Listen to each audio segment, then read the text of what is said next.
I'm British, and given the current circumstances, you probably have a lot of pity for me at the back of your mind.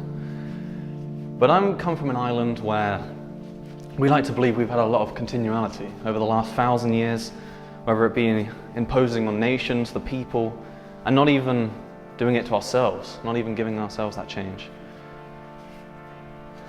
So, in the morning of the 24th of June, we decided to leave the European Union. Following that, our Prime Minister had left us the morning after, and Scotland was debating to have a referendum to leave as well. As you can imagine, the English people were baffled, the United Kingdom was shocked, and our political structure was in a complete meltdown. There were calls for a second referendum, almost like a sports match, having to watch a replay. And all of a sudden, what happens is that the young and the old start fighting, the economically gifted and the economically challenged start going at each other's throats, and England's streets are turned into chaos. The people are blaming the Prime Minister for abuse of power or the wrong decisions being made. And it's just crazy. The streets are full of xenophobia and just racism. And I still remember this quote that one of my co-workers once said about England turning into like a 1950s sort of nostalgia island in the Atlantic Ocean. But can we be surprised by this? Is this really something we didn't see coming? There's so many layers and so many things that have affected this that you have to take into account. And really the only thing I can kind of say is two simple questions is, what does Brexit represent? Like, what is the impact that we all have? And the second one is, what can we do about it? What can we all do about Brexit? So what does Brexit represent?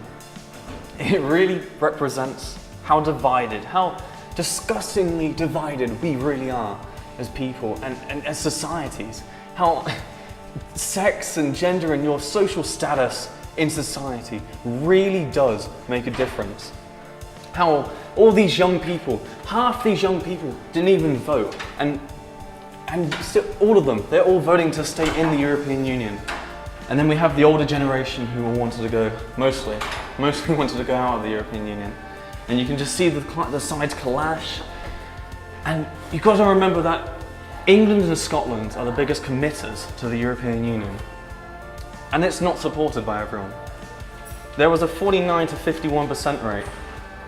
49 to stay in, 51 to leave. And I think that really just says that it's not all about these differences about us and the taxes, it's about globalization. The fault line of contemporary politics is between those who embrace globalization and those who fear globalization. So I think we should go back to my second question, which is, how are we all going to come through this together? How are we going to respond to Brexit? How are we going to be able to make a liberal, open, accepting society where we don't leave people behind, but we bring them forward with us? I've now gone into an international school in Denmark, folk school, where they don't have barriers or any of these divides, race, sex, anything. There is no Donald Trump here, there is no Brexit ordeal. Here, they have no power, none.